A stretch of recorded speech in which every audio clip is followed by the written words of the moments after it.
All right, sir. So today we are going to start the very first chapter of our class 12th, that is the solid state. Now, if you people see around yourself, if you people see around yourself, you will see that we are almost surrounded by solids from all the sides. The chair which we are sitting on, the table which is present in front of us, the pen which we are holding, the phone which we are holding, okay, anything which you see around is obviously made up of nothing but solids. So it becomes very, very important for us in order to understand the properties and as well as the behavior of these solids so that we can understand our surroundings more properly. So, in order to understand our surroundings more properly and in order to learn the basics about it, we must go through this chapter because solids play a very vital role in our life. Okay, right. So, sir, when I say a solid, when I say solid, what is the first thing which comes to our brain? Okay, so क्योंकि हम लोग अपने junior classes में भी solid liquid and gases states के बारे में हम लोग ऑलरेडी पढ़ चुके हैं. When I specifically say solid, there are few things which will come to your brain instantaneously. What are those? Number one, for a solid, we know that intermolecular force of attraction, intermolecular force of attraction is going to be very, very large, or I can call it as very strong. Okay, the first and foremost thing which we know about the solids are the intermolecular force of attraction in case of solids is going to be very, very strong. That is number one. We all know this, yes or no? Yes, sir. Yes. Yes, sir. So, when intermolecular force of attraction is strong between atoms, obviously what will happen, sir? Atoms will pull each other very strongly, due to which what will happen? I will write the second point over here, that is the intermolecular distances. The intermolecular distances or the intermolecular spaces are going to be very, very less. Do you agree with this? Yes, sir. Yes. Yes. Yes, So sir. there are two important things which we have seen over here. Sir, the intermolecular force of attraction is going to be very, very large, and the intermolecular distances or the intermolecular spaces are going to be very, very low in case of your solids. Okay sir, ये चीजें जो है ये तो हम लोग अपने 9th-10th में पढ़े हुए हैं. We know exactly what are the basic properties of solids. जैसे कि ये दो पॉइंट्स हो गए. Intermolecular force of attraction is very, very strong. Intermolecular distances और intermolecular spaces are very, very less. Okay, number 3, let us learn the third point. Tell me, generally solids are going to have a definite shape, okay, a fixed volume, yes or no? Yes, sir. Yes, sir. Yes. Yes. Yes, as they have a very strong intermolecular force of attraction, the atoms or molecules जिससे हमारा solid बना हुआ है, the atoms and molecules are fixed to few positions and they cannot change from that position, due to which our solids, so I'll go for the third point. Okay, solids have fixed shape, size, and as well as volume. They have a fixed shape, size, and volume. Do you people agree with this? There is no problem? Yes, sir. Yes. Yes. Now, who can add a fourth point to this? So those were the 3 points. Now, fourth point. Who can add a fourth point to this? Sir, solid or rigid? Okay, that is good. Sir, Now, melting and boiling point high. very good. So those are the 2 points which we are going to add. Wait a moment, others. Now, first, solids are rigid. Now have a look at this. When I say solids are rigid, sir, what do you really mean by this? That means solids are incompressible. That means we cannot compress the solids anymore. तुम लोग खुद सोचो, sir हम लोगों ने already बता दिया the intermolecular force of attraction is large and the intermolecular distances are very very small. Already atoms जितना नजदीक हो सके उतना नजदीक है, तो तुम लोग इसके ऊपर प्रेशर अप्लाई करके क्या इनको और नजदीक ले जा सकते हो? Then the answer is no. In case of solids, as the intermolecular distances are very very low, that is the reason it is highly incompressible. They are highly incompressible. We cannot compress them further. Okay, that is one more important thing. Very good. And the next point which one of our student has added is that they have high melting and boiling points. They have high melting points and boiling points. Now tell me sir, अगर एक constituent particle, मतलब जो atoms या molecules जिससे एक solid बनता है, वो एक एक एटम को या मॉलिक्यूल को हम लोग बोलते हैं कॉन्स्टिट्यूएंट पार्टिकल. Constituent particle. देखो मैं ये क्यों बता रहा हूं, why am I calling it as constituent particle? Because a solid can be made up of compound, can be made up of atom, can be made up of molecule, can be made up of ion. देखो एक एक का example देते हैं.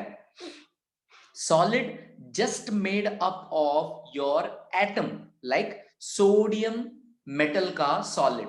ये किससे बना हुआ है? Sodium atom, sodium atom, sodium atom, ऐसे बहुत सारे सोडियम एटम्स एक दूसरे के पास आ जाते हैं तो हमारा बनता है सोडियम सॉलिड.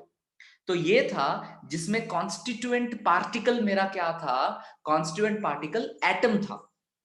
अब एक और एग्जांपल लेते हैं. हम लोग लेते हैं एग्जांपल क्लोरीन सॉलिड का, सॉलिड क्लोरीन से फॉर एग्जांपल. तो यहां पे क्या हुआ? Cl2 Cl2 Cl2 Cl2, सारे Cl2 मॉलिक्यूल्स. यहां पे क्या हुआ? मॉलिक्यूल्स एक साथ आके एक सॉलिड बना रहे हैं. तो that is why we will call it as nothing but, यहां पे कॉन्स्टिट्यूएंट पार्टिकल क्या हो जाएगा? मॉलिक्यूल हो जाएगा.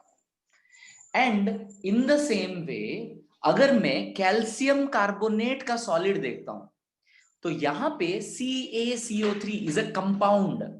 तो यहां पे कॉन्स्टिट्यूएंट पार्टिकल क्या है? कंपाउंड है. दैट इज CaCO3 का पूरा मॉलिक्यूल. ओके,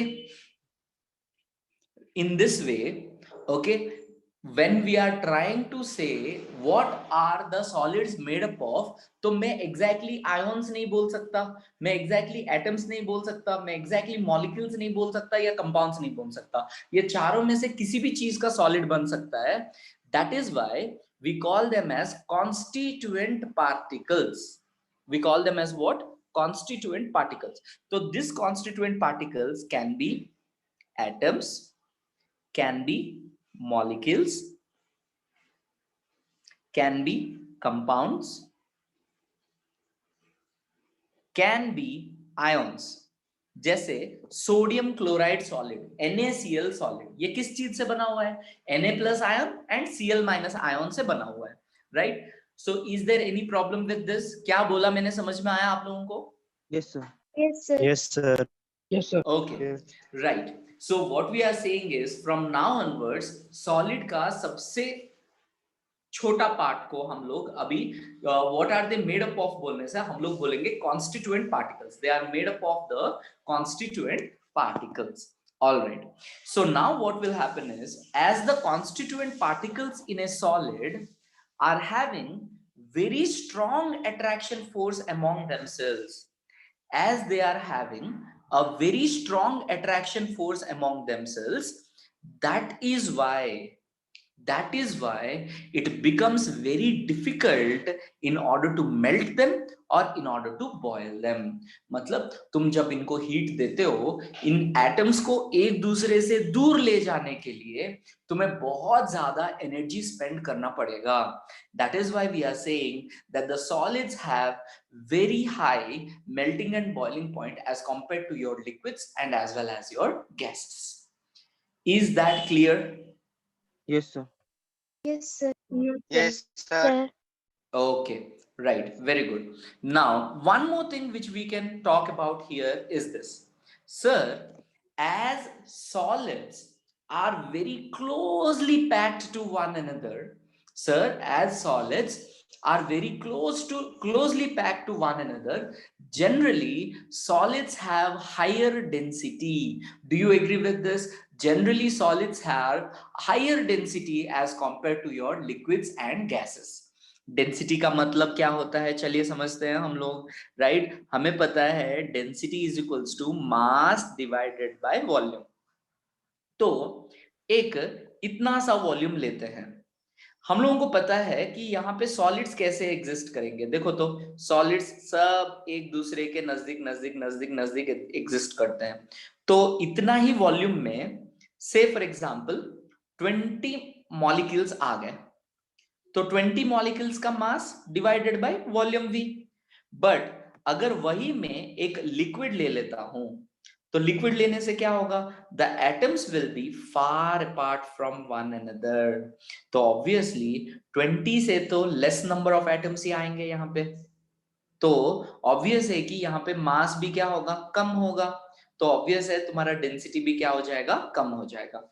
वही अगर हम लोग गैसेस ले लेते हैं, ऑब्वियसली गैसेस का बीच में तो डिस्टेंस और ही ज्यादा है. दैट मीन्स इतना ही सेम वॉल्यूम में गैसेस का नंबर ऑफ एटम्स तो और भी कम रहेगा.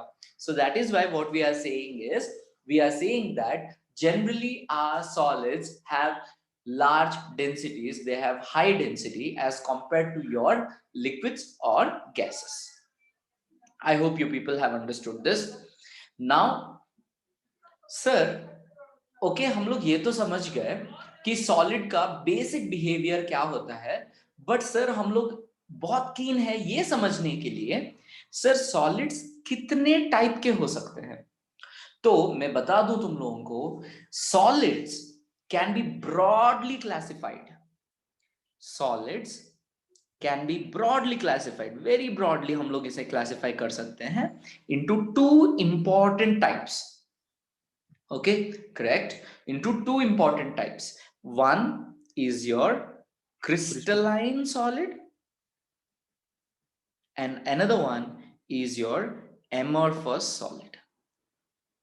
Okay, so we are going to divide solids into two important classes, two important types, and those are crystalline solids and amorphous solids. That means, sir, everything which we are finding around us, every single solid which we are finding in this universe can be dropped into these two broad categories, these two big categories. Okay, तो कोई भी हम लोग solid को लेंगे तो उनको हम लोग simply ये दो categories में हम लोग divide कर सकते हैं. यहाँ पे एक simple सा example देखिए. Sir, हम लोग ना क्या करते हैं, हम लोग एक छोटा सा चॉक पीस लेते हैं और हम लोग एक उसी साइज का हम लोग एक आयरन का रॉड लेते हैं. ओके, नाउ ये चॉक पीस को मैं अगर अपने हाथों से पकड़ के, okay, and if I try to press it hardly, the chalk piece is going to break and slowly it can be converted into powder by simply using my fingers. and my hand. That's it. Okay, but can you do the same thing with solid iron? No, No, sir. sir. We cannot No, do sir. it. No, sir. So obviously, my chalk and your iron belong to two different groups.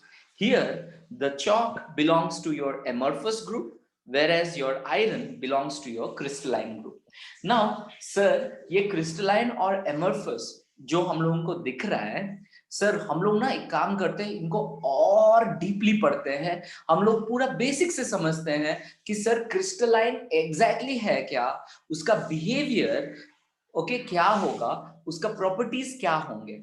In the same वे हम लोग amorphous का भी देखेंगे और amorphous का भी हम लोग प्रॉपर्टीज और उनका बिहेवियर्स हम लोग देखेंगे. बट उससे पहले हमारा जो चैप्टर है यहाँ पे स्टार्टिंग से लेके वहां तक जहां तक हम लोग अभी पढ़े वहां तक चैप्टर में क्या दिया हुआ है वो भी देख लेंगे. ठीक है, चलिए. अब ध्रुव मुझे पूछ रहा है, क्या पूछा ध्रुव तुम? सर सबका फिक्स्ड पोजीशन ही होगा ना? हाँ, in a solid all the atoms और द कॉन्स्टिट्यूएंट पार्टिकल्स का जनरली फिक्स्ड पोजीशंस होता है. अगर हम लोग टेम्परेचर को इंक्रीज करते हैं, अगर हम लोग टेम्परेचर को इंक्रीज करते हैं तो वो अपने फिक्स्ड पोजीशन पे सिर्फ वाइब्रेट करते हैं, वो अपने फिक्स्ड पोजीशन पे सिर्फ वाइब्रेट करते हैं. उसके बारे में हम लोग पढ़ेंगे, जस्ट अभी आगे जाते जाते पढ़ेंगे. ठीक है, अनस्टेबल नहीं होंगे ना सर वो, दे अगर हीट पास करेंगे तो? क्या करेंगे तो? सर अगर हीट देंगे तो वो अनस्टेबल नहीं होंगे क्या सर, खाली वाइब्रेट ही होंगे? हाँ, अनस्टेबल नहीं होंगे. क्यों गिव हीट, वो एक फिक्स्ड पोजीशन के हिसाब से सिर्फ वहां पे वाइब्रेट करते रहेंगे. That's it. Okay, now Shubham रथ पूछ रहा है, sir can the low thermal energy of solid is a property of solid? Can the low thermal energy of solid is a property of solid? नहीं, ये हम लोग बात करेंगे. ठीक है, तुम्हारा क्वेश्चन के रिलेटेड हम लोग वहां तक अभी पहुंचे नहीं है. मैं अभी डिस्कस नहीं किया हूं कि एक गिवन मैटर का स्टेट क्या डिसाइड करता है. ओके, वो हम लोग डिस्कस करेंगे. मतलब अगर मेरे पास मैटर है, वो सॉलिड के फॉर्म में एग्जिस्ट करेगा या लिक्विड के फॉर्म में एग्जिस्ट करेगा या फिर वो गैस के फॉर्म में एग्जिस्ट करेगा, I have not yet discussed. मैं डिस्कस करूंगा. But before that let us have a look through the text book. We will go through very fast because already मैंने बहुत कुछ इसमें से समझा दिया है. Right. From our earlier studies, we know that liquids and gases are called fluids because of their ability to flow. Remember this? Both liquids and gases together are called as fluids. Okay, because they have the tendency to flow. Okay, they can flow. Okay, the fluidity in both of these states is due to the fact that molecules are free to move about. Okay, so हमें तो ये पता है in case of your liquids and as well as in case of your gases, what will happen is the intermolecular attraction forces are not very strong. The intermolecular attraction forces ज्यादा strong नहीं है, जिसके वजह से atoms जो हैं वो आराम से मूव कर सकते हैं एक जगह से दूसरे जगह. वही रीजन है जिसके वजह से क्या हो रहा है, तुम्हारा liquids and as well as gases flow कर सकते हैं, whereas solids फ्लो नहीं कर सकते बिकॉज इनका पोजीशंस फिक्स्ड होते हैं. चलिए, बहुत अच्छी बात है. On the contrary, the constituent particles in solids, देखो तो अब आप लोगों को ये कॉन्स्टिट्यूएंट पार्टिकल्स, इस वर्ड का मीनिंग समझ में आ गया होगा. कॉन्स्टिट्यूएंट पार्टिकल्स मतलब सर वो मॉलिक्यूल्स हो सकते हैं, एटम्स हो सकते हैं, आयन्स हो सकते हैं, ओके, कंपाउंड्स हो सकते हैं, सर कुछ भी हो सकते हैं, उनको हम लोग कॉन्स्टिट्यूएंट पार्टिकल्स बोलते हैं. बहुत अच्छा बात है. चलिए, अब हम लोग आगे बढ़ते हैं. The constituent particles in solids have fixed positions and can only oscillate about their mean positions. यही मैंने बताया अभी that the solids depending upon the temperature, solid के अंदर जो constituent particles हैं, depending upon the temperature they will only vibrate. That means they will only oscillate about a mean position. बहुत अच्छा बात है। चलिए अब आगे बढ़ते हैं। Okay, can only oscillate about their mean positions. This explains the rigidity in solids. So what exactly do we understand by rigidity? Sir, this is the reason why solids are having fixed volume, fixed shape and fixed size, and they are incompressible. Okay, fixed shape, fixed size, and they are incompressible just because the particles have fixed positions and they can vibrate and oscillate only about the fixed positions, right? This is one thing. Let's move ahead. These properties depend upon the nature of constituent particles and the binding forces operating between them. Nature of constituent particles, क्या ये constituent particles के बीचों बीच बहुत strong attraction force है या फिर थोड़ा week attraction force है? वो बताएगा कि मेरा सॉलिड ज्यादा रिजिड होगा, कम रिजिड होगा, क्या मेरा सॉलिड इजीली मेल्ट हो जाएगा या बहुत टाइम लगेगा या बहुत टेम्परेचर देना पड़ेगा मेल्ट करने के लिए ना। ये सारा चीजें जो है वो कौन डिसाइड करेगा सर? वो डिसाइड करेगा द कॉन्स्टिट्यूएंट पार्टिकल्स के बीच में जो अट्रैक्शन फोर्स है वो डिसाइड करेगा। Now, the correlation between the structure and properties helps in the discovery of new solid materials with desired properties.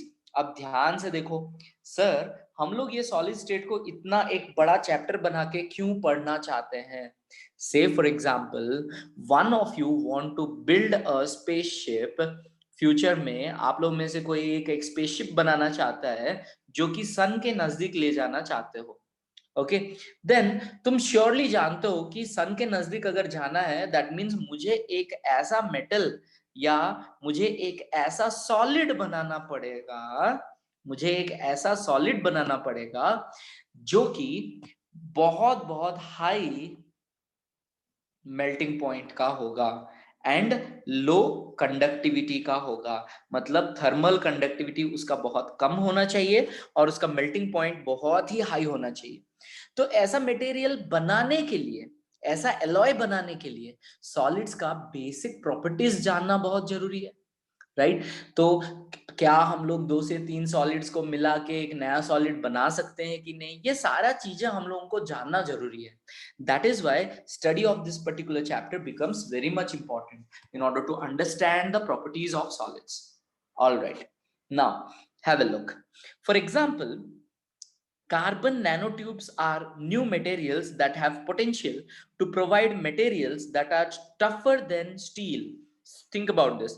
Carbon nanotubes are more tougher than steel, lighter than aluminum, and have more conductive property than copper. कितना मस्त चीज है देखो, carbon का nanotubes अगर हम लोग ले रहे हैं कॉपर से ज्यादा कंडक्टिव। जनरली हमारे हाउस होल्ड में जितने भी वायर्स होते हैं वो सारे के सारे किस चीज से बने हुए रहते हैं sir? All of them are made up of copper. Copper wires होते हैं, इसीलिए कॉस्टली होते हैं वो, राइट? तो ये कॉपर वायर्स क्यों लेते हैं हम लोग? क्योंकि उनका कंडक्टिविटी बहुत ज्यादा होता है और उनका रेजिस्टेंस बहुत ही कम रहता है। कंडक्टिविटी बहुत ज्यादा रहता है और उनका रेजिस्टेंस बहुत ही कम रहता है। ऑलराइट, तो अब ध्यान दो यहाँ पे, कॉपर का कंडक्टिविटी, एल्यूमिनियम का स्ट्रेंथ एंड लाइटनेस, मतलब उसका लाइट है, और स्टील के जैसा टफ है। अरे इससे अच्छा मटेरियल और क्या हो सकता है? आ रहा है समझ में? So in order to make such type of alloys, in order to make such type of new materials, हम लोगों को अच्छे से जानना होगा सॉलिड्स के पूरे पूरे properties. That is the reason why we are studying this particular chapter. Next, such materials may play an expanding role in future development of science and society. Some other materials which are expected to play an important some other materials which are expected to play an important role in future are high temperature superconductors. याद रखिए superconductors क्या हैं? Superconductors are having almost resistance equal to zero. Okay, superconductors are those materials which have almost resistance zero, but at very low temperature. कहाँ sir? At very low temperatures. तुम लोग believe नहीं करोगे, at very low temperature मतलब -150 degree Celsius, ऐसा temperatures, बहुत ही लो temperatures में ही super conductivity show करते हैं ये मटेरियल्स। तो सुपर कंडक्टर्स वो होते हैं जिनका रेजिस्टेंस अप्रोक्सीमेटली 0, मतलब कोई लॉस ही नहीं, कुछ इलेक्ट्रिकल एनर्जी दोगे कोई लॉस नहीं, लेकिन ये सिर्फ और सिर्फ वेरी लो टेम्परेचर में ही काम कर रहा था। लेकिन अगर हम लोग सॉलिड्स के बारे में और अच्छे से पढ़ेंगे, उनका प्रॉपर्टीज को समझेंगे, तो हम लोग हो सकता है कि फ्यूचर में हाई टेम्परेचर में भी काम करने वाला सुपर कंडक्टर मटेरियल्स बना सकते हैं, बायोडिग्रेडेबल पॉलीमर्स बना सकते हैं, पैकेजिंग मटेरियल्स बना सकते हैं। तो आप लोगों को अभी पता होगा that the present plastic packaging system has created a havoc, has created a huge nuisance on the earth surface, because ये जो plastic है, they are not getting degraded by the environment, they are remaining on the earth surface, they are ending up in the landfills, they have become a big garbage dump in the oceans।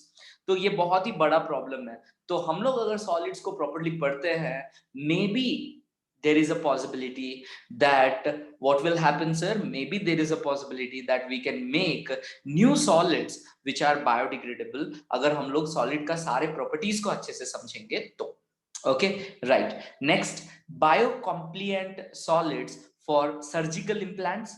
मतलब देखो आजकल, जब पहले क्या होता था, पहले जब हम लोग किसी का हड्डी टूट जाता था, ओके, कंप्लीट ब्रेकेज हो जाता था, then they used to put a steel rod inside and they used to put bolts, and उसको 6 महीना या 8 महीने के बाद फिर से ऑपरेट करके उन स्टील प्लेट्स को निकाल देते थे। But nowadays we have invented such type of materials जो तुम ऑपरेट करके अंदर स्टील प्लेट्स डालने के बाद उन्हें फिर से निकालने की जरूरत नहीं पड़ता है, उनको फिर से निकालने की जरूरत नहीं पड़ता है। दे आर बायोकॉम्प्लिएंट, मतलब biologically they can remain in our body without any issue. Thus यहां पे बता रहे हैं the study of this state becomes more important in the present scenario. क्या आप लोगों को ये समझ में आया what are the importance of solids and what is the importance of studying this particular chapter, solid state? Yes, sir. Yes, sir. Okay. Yes, sir. I hope this paragraph Yes, is done. Yes, very good, sir. Now we will move ahead. In this unit, we shall discuss different possible arrangements of particles resulting in several types of structures and explore why different arrangement of structural units lend different properties of solids.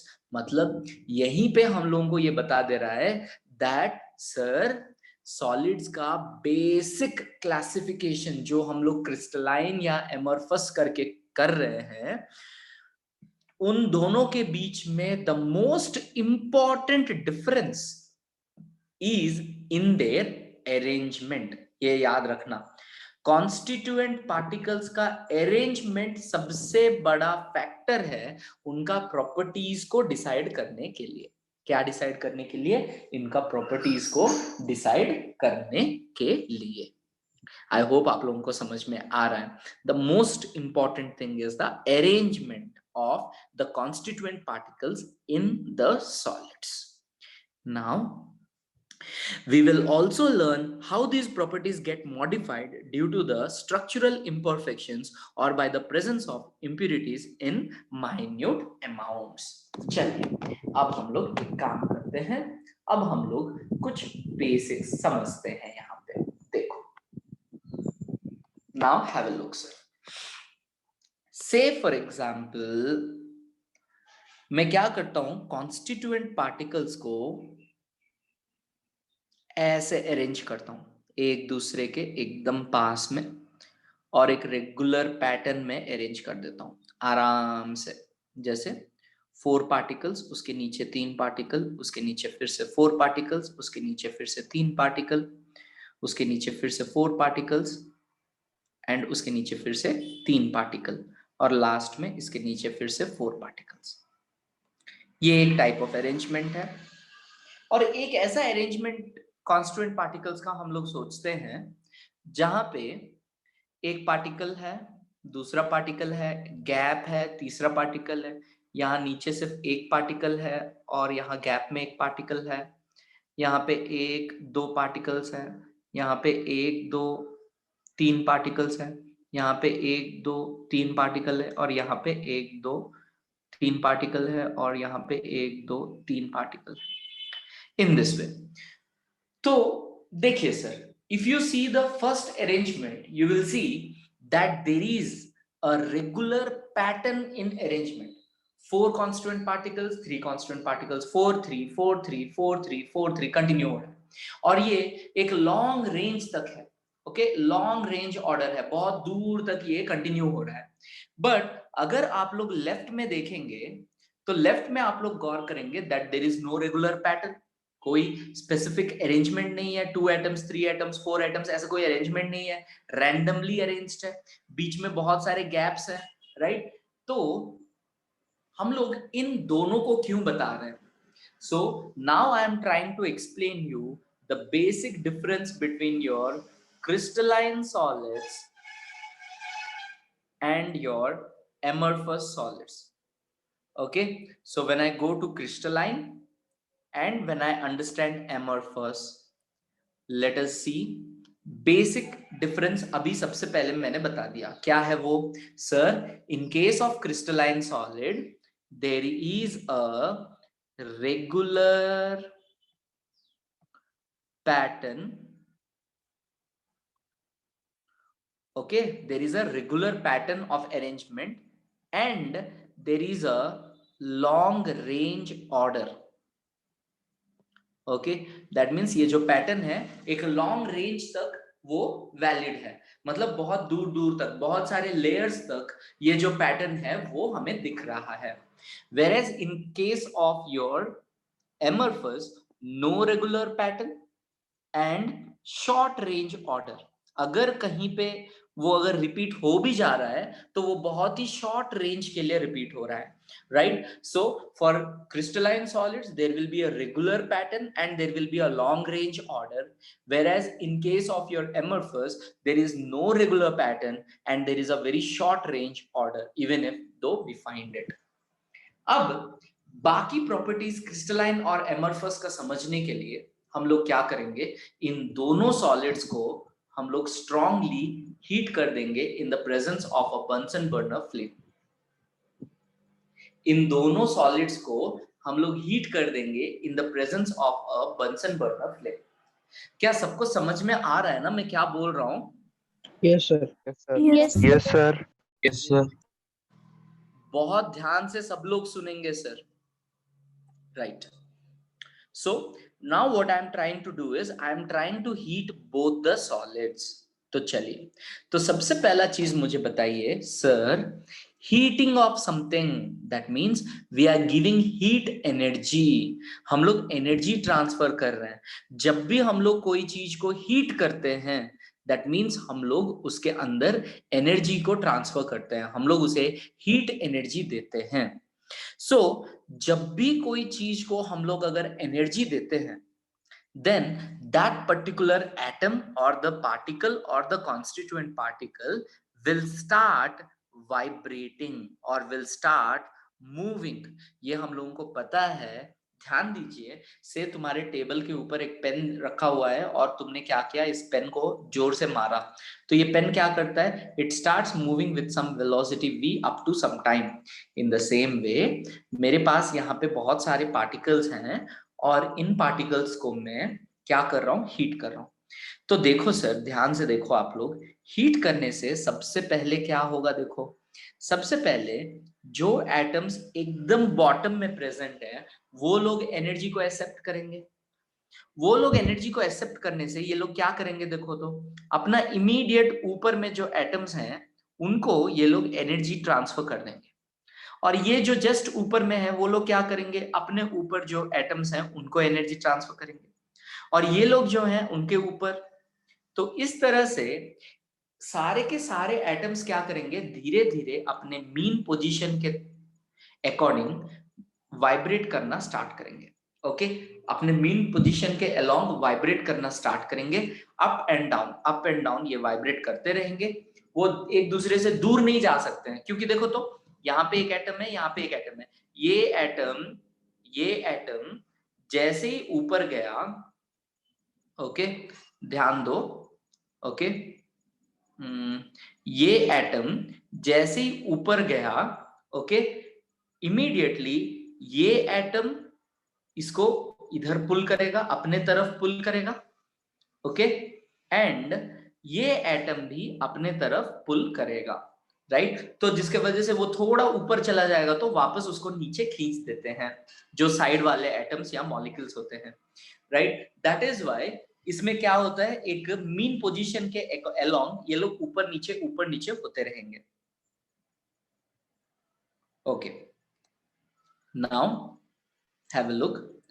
तो ऐसे अगर हम लोग heat energy देते जाएंगे तो सारे atoms energy receive करेंगे और वो लोग वाइब्रेट करते रहेंगे।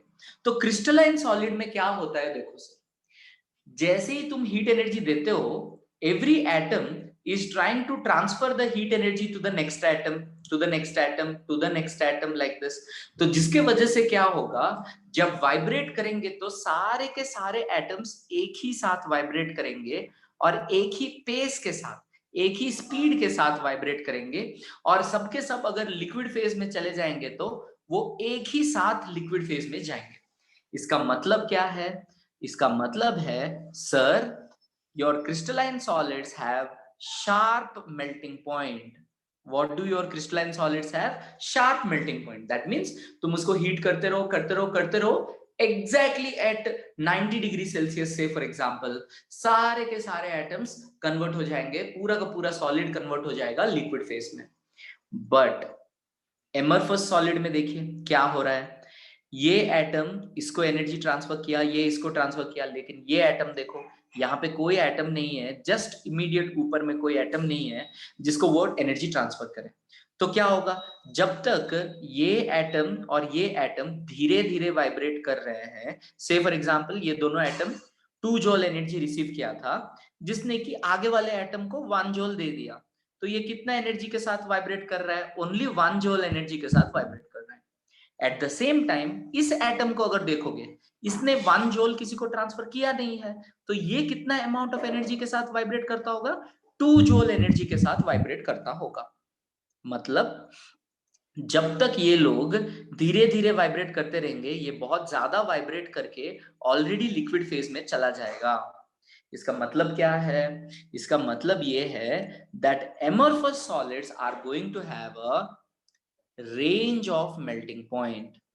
इसका मतलब क्या है sir, range of melting point मतलब तुम अगर 35 डिग्री सेल्सियस से देखना स्टार्ट किए, 35 डिग्री सेल्सियस में ये पर्टिकुलर पार्ट मेल्ट होना स्टार्ट हुआ, और ये मेल्टिंग का सिलसिला चलते रहेगा कब तक सर, से फॉर एग्जांपल 48 डिग्री सेल्सियस तक चल रहा है। That means the melting point of this particular solid is 35 degree Celsius to 48 degree Celsius. मतलब एक फिक्स्ड टेम्परेचर नहीं होता है।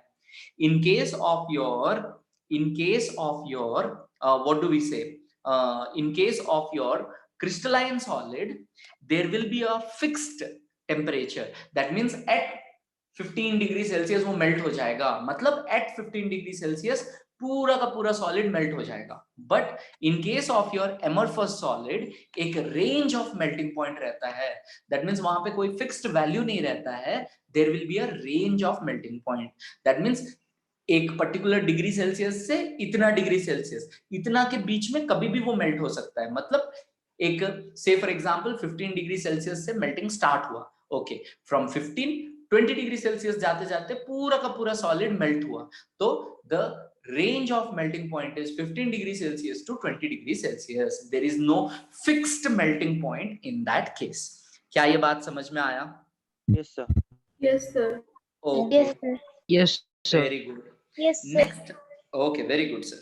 Next हम लोग बात करेंगे, देखो नेक्स्ट हम लोग बात करेंगे क्लीवेज प्रॉपर्टी के बारे में। किसके बारे में?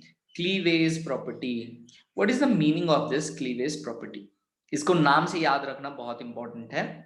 क्लीवेज प्रॉपर्टी मतलब अगर हम लोग कोई एक शार्प मटेरियल को लेके, एक शार्प नाइफ को लेके या कोई भी शार्प मटेरियल को लेके अगर हम लोग क्रिस्टलाइन सॉलिड को और एमरफस सॉलिड को दोनों को अगर हम लोग कट करते हैं, से फॉर एग्जांपल मैंने शार्प नाइफ लेके एग्जैक्टली यहां से एक कट किया यहाँ पे, और उसी तरह से मैंने मेरा एमरफस सॉलिड का भी मैंने एक शार्प नाइफ को लेके मैंने कट किया, तो तुम लोग क्या देखोगे, इन case of your amorphous solid हम लोगों को क्या मिलेगा, रफ सरफेस मिलेगा।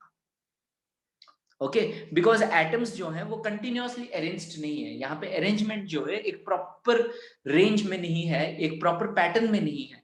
But in case of your crystalline solid हमें क्या मिलेगा सर, हम लोगों को एक स्मूथ सरफेस मिलेगा। इसका एक सिंपल सा एग्जांपल, अगर हम लोग चॉकपीस को कट करते हैं हमें रफ सरफेस मिलता है, चॉकपीस के अंदर बीच बीच में एक होल, एक एयर का गैप, बीच बीच में ऐसे हम लोगों को गैप मिलेगा। लेकिन जब तुम आयरन रॉड को एक शार्प नाइफ के साथ कट कर सकते हैं, अगर आयरन रॉड को शार्प नाइफ के साथ कट करेंगे तो ऑब्वियसली हमें एकदम प्लेन सरफेस मिलेगा, बहुत ही स्मूथ सरफेस मिलेगा, उसे टच करने से काफी ज्यादा स्मूथ लगता है। क्यों? बिकॉज यहाँ पे कॉन्स्टिट्यूएंट पार्टिकल्स जो हैं वो बहुत ही क्लोजली पैक्ड है और बहुत ही प्रॉपर्ली अरेंज्ड है, वो बहुत ही प्रॉपर्ली अरेंज्ड है। क्या ये बात समझ में आया? Yes sir. Yes, sir. Yes. Okay, sir तो एमोर्फस सॉलिड का रफ क्लीवेज होता है ना सर? अगर हम लोग उसे कोई शार्प नाइफ से या शार्प टूल से कट करते हैं तो एमरफस का रफ सरफेस आता है, whereas in case of your crystalline solid एक स्मूथ सरफेस आता है। Okay, right. यस, ग्लास को हम लोग एमरफस सॉलिड ही बोलते हैं, एमरफस सॉलिड का एक एग्जांपल ग्लास होता है। ठीक है, तो ये था क्लीवेज प्रॉपर्टी। अब हम लोग और आगे बढ़ते हैं सर, हम लोग एक और प्रॉपर्टी समझने की कोशिश करते हैं। तो जो दूसरा प्रॉपर्टी हम लोग समझने की कोशिश कर रहे हैं ये है anisotropic and isotropic property. Okay, तो हम लोग पहले समझते हैं sir, what is the meaning of isotropic and what is the meaning of anisotropic. So cleavage property फिर से बोलने से मैंने बोला कुछ नहीं, सिंपल। क्रिस्टलाइन सॉलिड्स को अगर हम लोग कोई भी शार्प टूल के साथ कट करते हैं तो एक स्मूथ सरफेस मिलेगा, वेरेज अगर हम लोग एमरफस सॉलिड को एक शार्प सरफेस के साथ, एक शार्प टूल के साथ कट करते हैं तो हमें एक रफ सरफेस मिलेगा। इसके पीछे रीजन ये है कि क्रिस्टलाइन सॉलिड्स में अरेंजमेंट जो है वो बहुत ही क्लोजली पैक्ड होता है एंड एज वेल एज वो एक पर्टिकुलर पैटर्न में अरेंज होता है, whereas in case of your amorphous there will be a lot of, in amorphous solids there will be a lot of gaps, voids। Okay, that is the reason जो amorphous है उसको जब हम लोग cut करते हैं एक शार्प टूल के साथ तो वो क्या देगा, हम लोगों को एक रफ सरफेस देगा। आई होप समझ में आया होगा। Yes sir. ओके, अब समझते हैं what is the meaning of isotropic and anisotropic properties. Isotropic property क्या है, ओके, एनाइसोट्रोपिक प्रॉपर्टी क्या है, राइट? तो कुछ कुछ बच्चे कल पढ़े हुए हैं तो उनको पता है क्या है आइसोट्रोपिक एनाइसोट्रोपिक, बट इसको समझना बहुत इंपॉर्टेंट है। आप लोग इसको और गौर से समझेंगे ना तो आपको समझ में आएगा कि कल हम लोग जो पढ़े थे और जो इसका रियल मीनिंग है वो थोड़ा सा अलग है। तो चलिए हम लोग समझते हैं what is isotropic and what is anisotropic. Iso मतलब same, what is iso, iso मतलब सेम, ट्रोपिक मतलब magnitude of a particular physical quantity is same in all the directions, तो हम लोग उसे बोलेंगे isotropic. Write down isotropic property, write down, if the isotropic property, if the magnitude of a physical quantity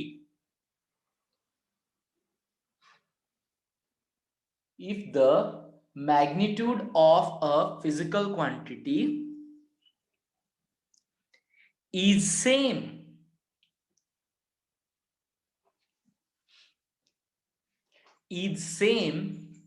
when calculated along any direction. Is same when calculated along any direction, then such property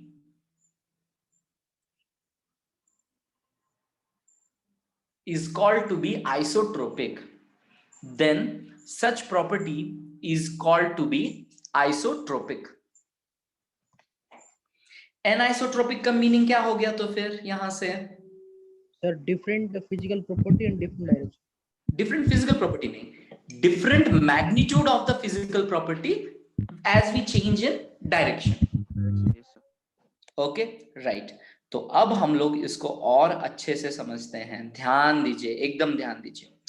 तो sir crystalline में एक बहुत ही smooth सा और बहुत ही regular pattern वाला arrangement है, whereas amorphous में अरेंजमेंट काफी रैंडम है. एमोर्फस में काफी रैंडम है अरेंजमेंट. तो आप लोगों के हिसाब से आप लोग क्या गेस कर रहे हैं, इन दोनों में से आइसोट्रोपिक कौन होना चाहिए और एनाइसोट्रोपिक कौन होना चाहिए? सर आइसोट्रोपिक एमोर्फस होगा सर. आइसोट्रोपिक एमोर्फस होगा तुम्हें लग रहा है, और एनाइसोट्रोपिक क्रिस्टलाइन होगा लग रहा है. ऐसे क्यों सर? आइसोट्रोपिक क्रिस्टलाइन होगा. अच्छा ओके. कुछ लोगों को लग रहा है आइसोट्रोपिक एमोर्फस होगा सर. Okay no problem. कुछ लोगों को लग रहा है क्रिस्टलाइन आइसोट्रोपिक होना चाहिए, वेराज कुछ लोगों को लग रहा है एमोर्फस आइसोट्रोपिक होना चाहिए. अब हम लोग समझते हैं कि कौन आइसोट्रोपिक है. ठीक है, ये तुम लोग अगर खुद से कल पढ़े थे तो कहीं ना कहीं तुम लोगों ने पढ़ा कि एमोर्फस सॉलिड्स जो है वो आइसोट्रोपिक होते हैं, लेकिन हमारे कॉमन सेंस के खिलाफ है ये. कॉमन सेंस के अकॉर्डिंग हमें क्लियरली पता है सर, हमें दिख रहा है कि जैसे जैसे मैं डायरेक्शन चेंज कर रहा हूं, okay, number of constituent particles जिसे मैं क्रॉस करूंगा एमोर्फस में काफी रैंडम है, काफी अलग अलग है, लेकिन क्रिस्टलाइन में एक स्मूथ अरेंजमेंट दिख रहा है. तो क्रिस्टलाइन आइसोट्रोपिक होना चाहिए और एमोर्फस एनाइसोट्रोपिक होना चाहिए, ऐसे हमारा कॉमन सेंस बताता है. But in reality, let me tell you, crystalline solids are isotropic and amorphous solids are anisotropic. अब हम लोग समझते हैं इसके पीछे का लॉजिक या इसके पीछे का रीजन. ओके, देखो, क्योंकि हम लोग अलग अलग डायरेक्शंस में जाके कैलकुलेट करने की कोशिश कर रहे हैं. अब इसी सॉलिड पीस को देख लो तुम लोग क्रिस्टलाइन का. मैं अगर लेफ्ट से राइट जाता हूं तो मुझे कितने कांस्टिट्यूएंट पार्टिकल से पास करना पड़ रहा है? 1 2 3 4 5 6.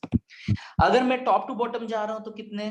3. अगर मैं लेफ्ट टू राइट जा रहा हूं तो मे बी 1 2 3 4 ऐसे. तो जैसे जैसे मैं डायरेक्शन चेंज कर रहा हूं वैसे वैसे number of constituent particles properly change हो रहे हैं.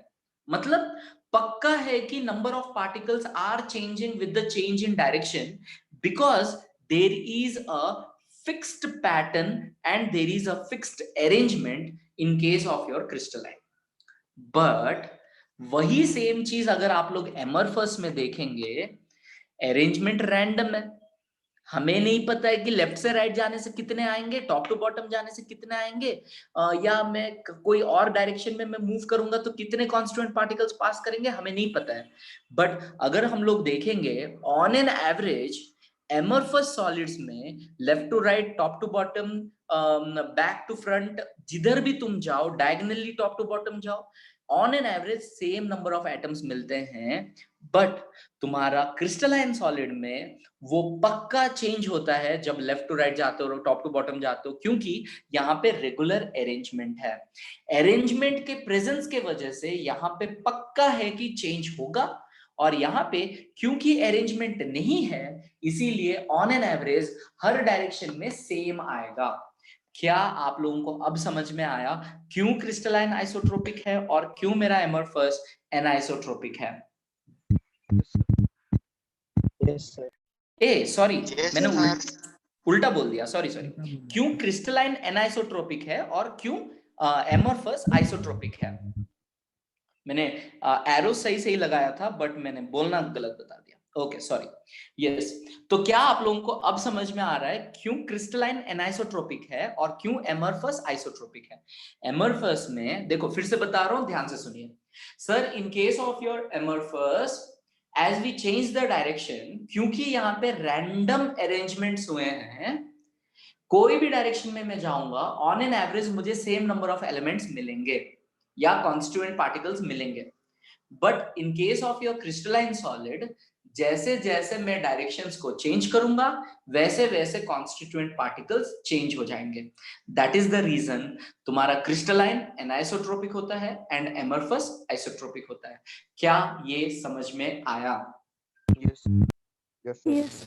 Yes, sir. तो शॉर्ट रेंज ऑर्डर भी एक फैक्टर होता है नशा जो डिसाइड करता है कि वो आइसोट्रोपिक होगा या एनाइसोट्रोपिक होगा। अभी वही तो बता रहा हूं बेटा। अगर आप लोगों का एक फिक्स्ड ऑर्डर है, एक पैटर्न है अरेंजमेंट का, तो क्या होगा, उसमें left to right, top to bottom या फ्रंट बैक कहीं भी डायगोनली जाते हो तो क्या होता है, वहां पे तुम्हारा नंबर ऑफ एटम्स पक्का चेंज होते हैं क्योंकि यहाँ पे एक रेगुलर अरेंजमेंट है। बट तुम्हारा एमोर्फस में क्योंकि यहाँ पे एक रेगुलर अरेंजमेंट नहीं है, ऑन एन एवरेज कोई भी डायरेक्शन में जाओ तुम्हें ऑलमोस्ट उतने ही एलिमेंट्स मिलेंगे। That is the reason amorphous is isotropic whereas crystalline is anisotropy। क्या सबको ये बात समझ में आया? Yes, sir. Okay, Yes. very good. Now let's see what our textbook has in store for us regarding this. Let us just have a look.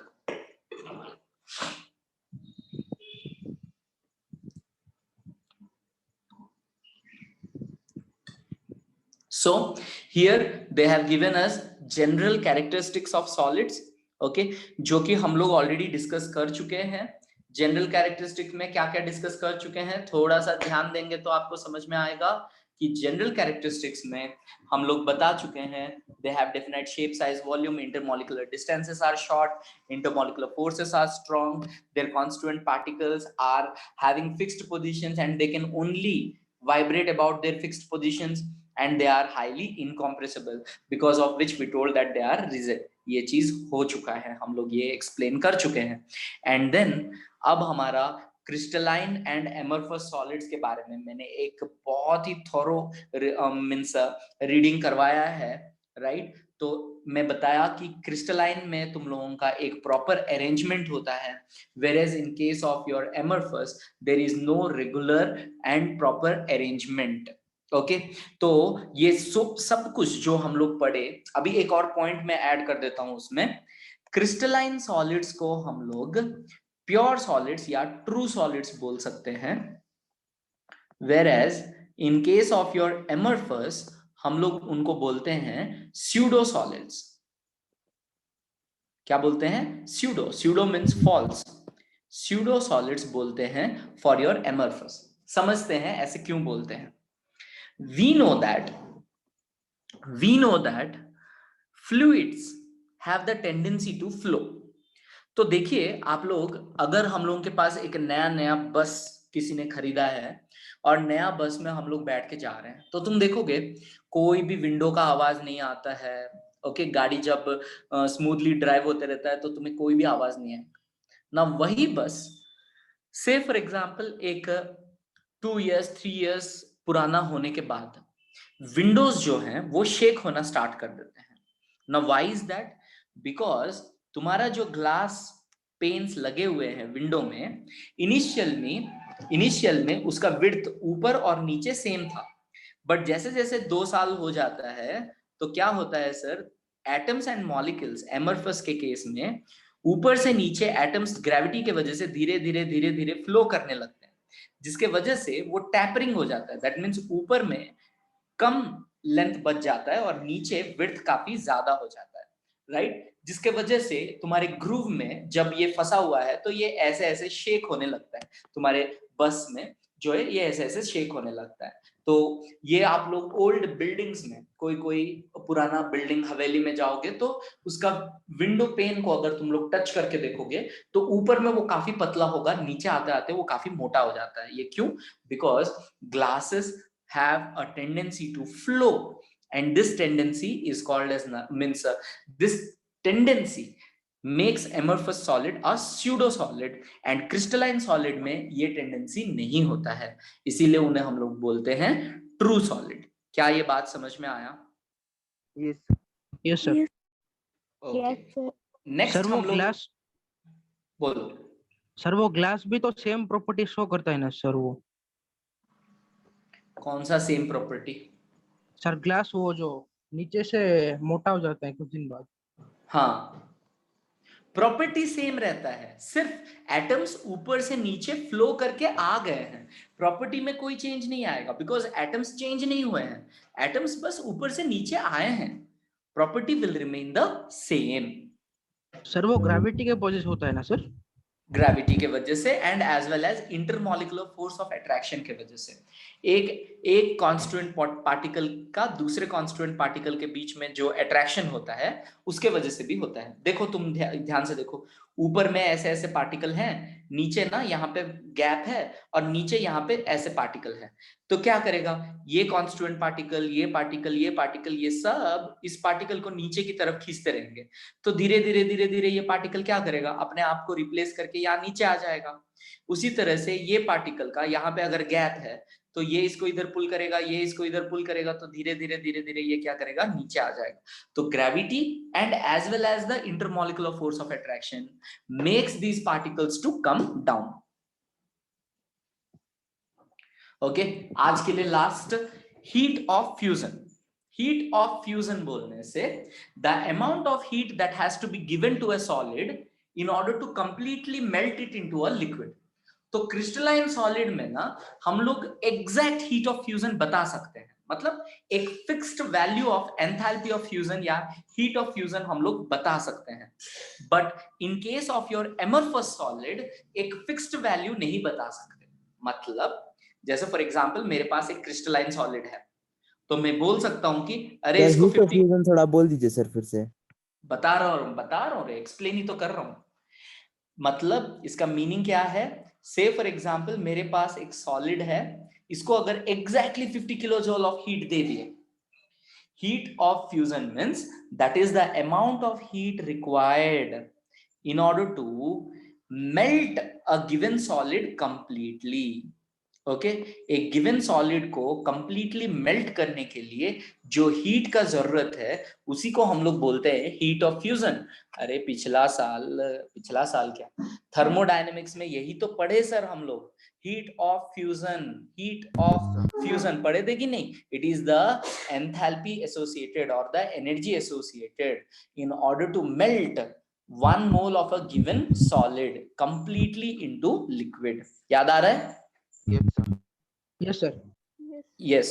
So in case of your crystalline solid एक fixed amount sir, मतलब तुम बोल सकते हो 50 kilo joules दे दो ये melt हो जाएगा, but in case of your amorphous solid क्या हो जाता है, यहाँ पे बोलेगा कि अरे 50 से 80 किलो जूल दो, मतलब अराउंड 50 से 80 किलो जूल के अंदर ये मेल्ट हो जाएगा। मतलब इन case of your crystalline fixed value पता है हम लोगों को, इन case of your amorphous fixed value नहीं होता है, राइट?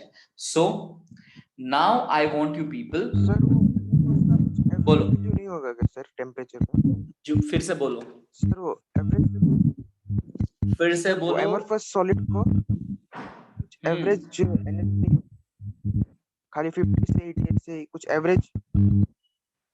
एक्चुअली तुम्हारा आवाज प्रॉपर्ली नहीं आ रहा है, लेकिन शायद तुम ये बोल रहे हो कि एमरफस के केस में क्या हम लोग एवरेज, मतलब यहाँ पे 50 से 80 अगर आप बोल रहे हैं तो उसका एवरेज लेके नहीं बोल सकते हैं क्या?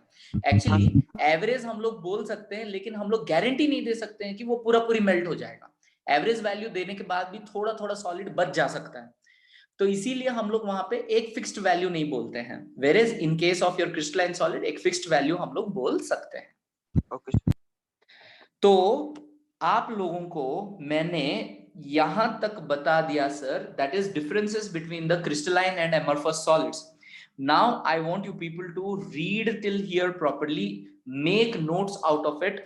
ओके, पूरा चैप्टर मतलब जहां तक मैंने पढ़ाया है वहां तक अच्छे से पढ़ के, अंडरलाइन करके, उसका नोट्स प्रॉपर्ली बना के रेडी करके रखेंगे।